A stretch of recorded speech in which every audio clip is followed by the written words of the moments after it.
There we go. We've got Bill, Bob, Ben, Blighty, Bungie, and bloody Modra. So, Brian Benke's a certainty.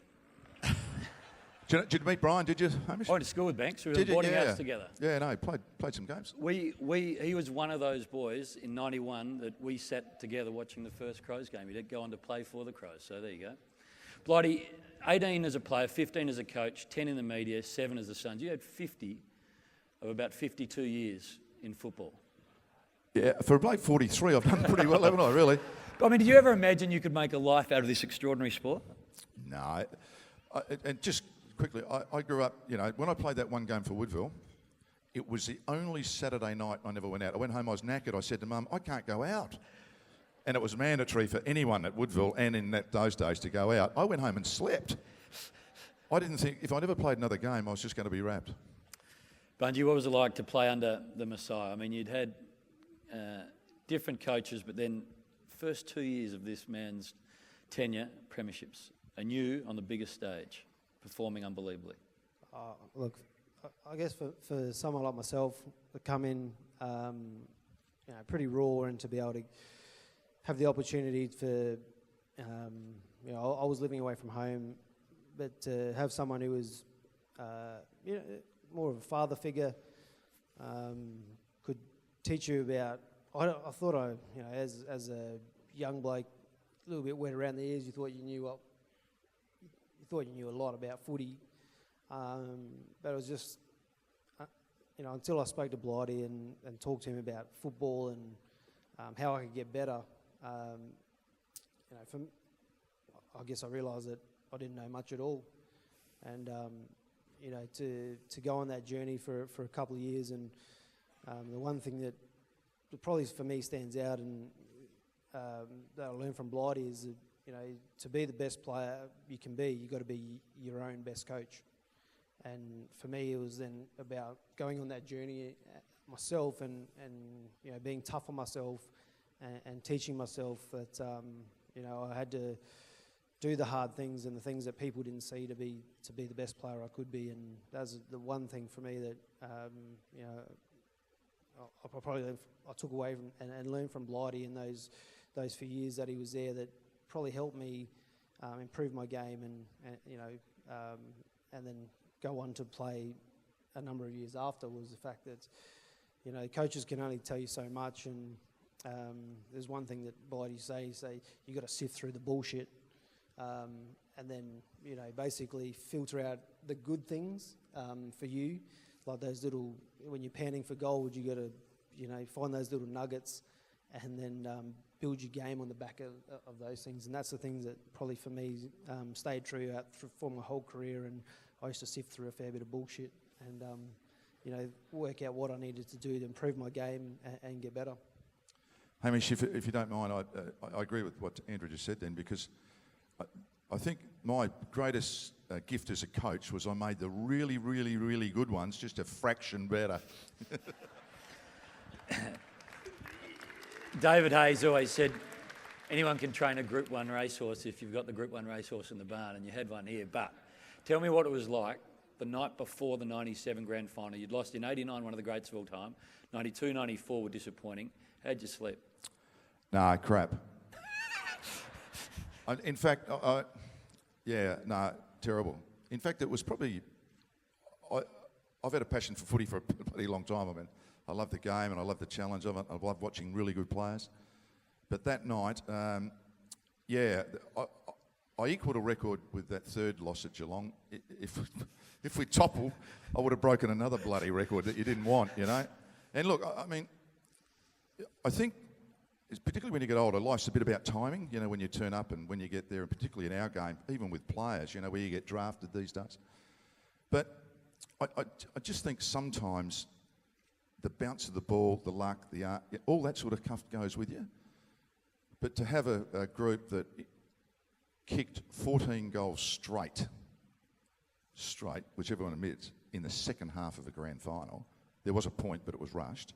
So off these guys' boot, they kicked 14 straight.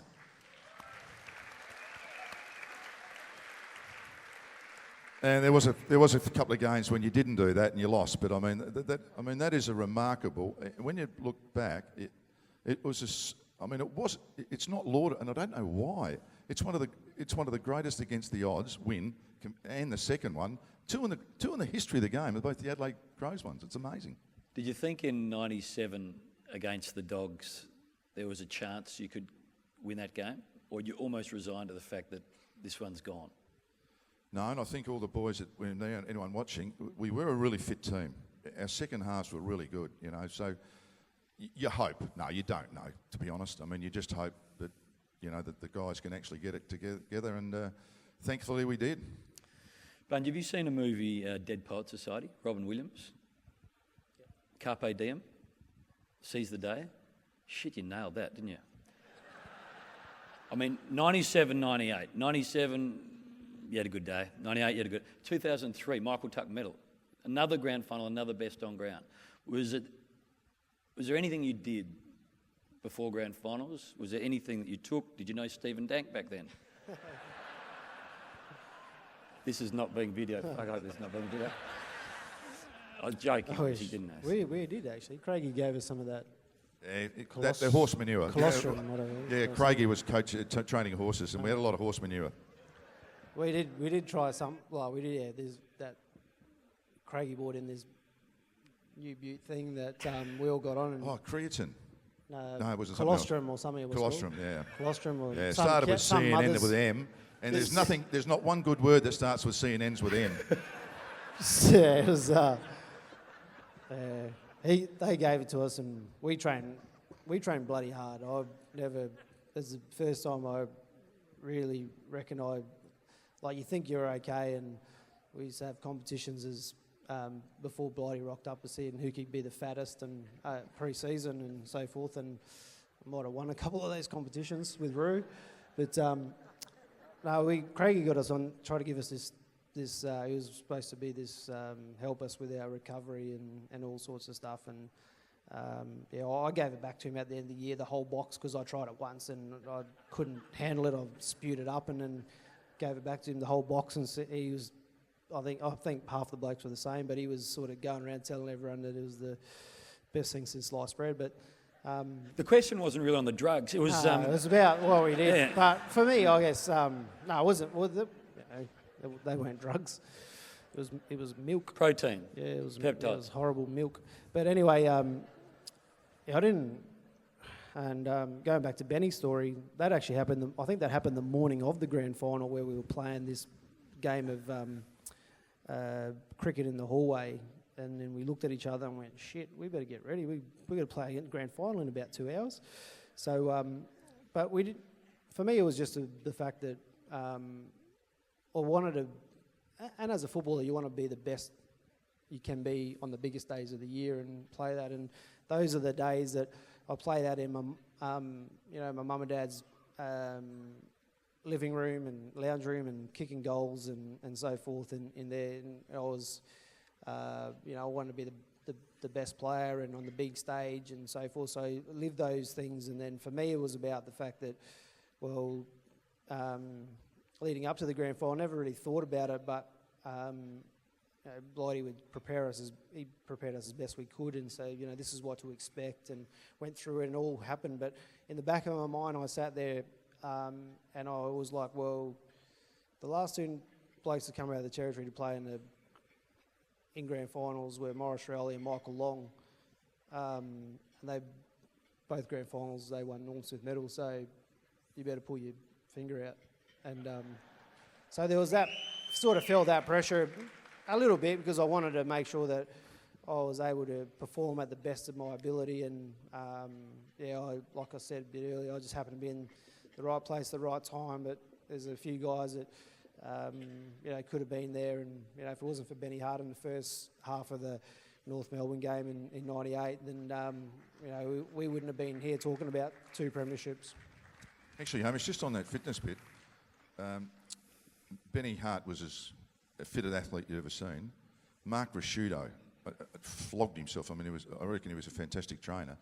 And then Andrew, being younger, of course, I reckon he really got dragged up by them. Those not that they were old players, they were young veterans, really, by the time I got here, and their training ethic was fantastic. So the whole group tended to lift, and the result was we were a really good second half team. Tell me, Blighty, when did you think that a guy that played 38 games and kicked 3 goals in his career might just win you a grand final? Oh, driving to the ground? Yeah, no. I was buying Tats Lotto tickets then, and I just picked one right then. No, actually, what actually happened, I used to, when you could, you go and watch the other boys play in the SNFL. And Shane Ellen was playing for South Adelaide. It was a really windy day. It was a shocker. You know, it was that goal, 198 mile an hour. And in the first quarter, they kicked with the win, and he let out nicely, took a mark, kicked a goal and kicked a point, and he had really nice hands on the lead. And then they, whatever happened, kicked a lot of points. But the second quarter, the ball didn't go down there, and third quarter, he did another nice mark and lead. So it was really that. I just remembered him playing at South Adelaide. That was it? Yeah. Isn't that That's enough. No. Don't you realise that's looking? No, I get that. Yeah. With your eyes? 98, Swans. Yeah. Is it true, it was pouring with rain like it has been in the last few weeks up in Sydney, and you just decided to change everything 15 minutes out? That is true. Yeah, we'd gone through the plan, and Melbourne had beaten us that week, and as we walked away from the team meeting, we walked out in the ground. I can't remember if there was a game or not. Can you remember? I think there might have been a game on before it. And the skies just opened up. It must have been 20 inches fell in 3 seconds. So I thought, no. So we rounded up all the players, and you've already done the team meeting. Yeah, done the team meeting. Yeah, good. Just got them back in the team, and I thought, no, this is not the way to play today. So I think I asked them, who's the longest kick? It was Rashudo and Jarman. So they'd kick out from fullback. Who's the most competitive in the air? Rennie. Stand on the point of the square, just knock the bloody thing on. And Peter Vardy, who could really run and used to kick long goals. He ended up kicking 6, it's true. And the other thing was no handball, Ben Hart. No handball at all, unless you're actually caught with a ball. And one of our great players, handball one, he, come here, come and have a chat to me. So if you look at the stats for that day, 448 flat punt long kicks, 1 handball from one Ben Hart, and we ended up winning the unwinnable game. That is unbelievable. Sorry, Benny. Bungie, when you sit here now, what's the one thing, when you think about the club, what do you miss most? Honestly, I don't miss anything. I'm probably one of those guys that, I see things, and things happen for a reason, and for whatever it is, there was probably one time I went back to football in my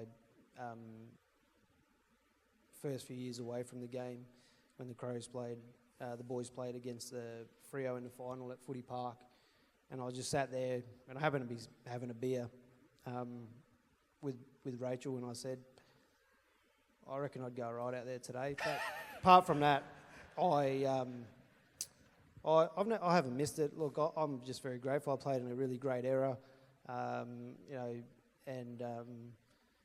quite content.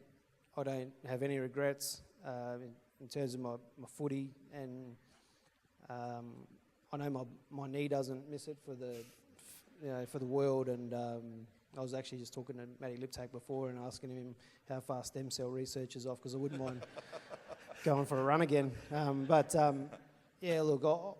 I'm, like I said before, I'm just so grateful, and I was very lucky to play in an era where probably when you look back over the course of football, I was lucky to play against some of the greatest players to ever play the game and play on them, and very fortunate to be coached by the great man next to me, and he was able to teach me some great football lessons, and I'm still probably spewing the fact that he made me play Nathan Buckley one day at the MCG, and he gave me a hiding, but taught me a great lesson about how to play the game. And so I can honestly say that I don't miss anything about the game at all, and I'm very appreciative of what the young men of today's game are actually doing. Blighty, before we let you go, North Melbourne, Carlton after the siren, 76 metres. People have measured it. No, 94. 94 metres. Have you ever kicked the ball more perfectly pre or post? Yes, When? many times. Please welcome or thank Malcolm Blight Yeah. and Andrew McLeod. Two great servants of the club. Blighty briefly. No one more than Andrew McLeod.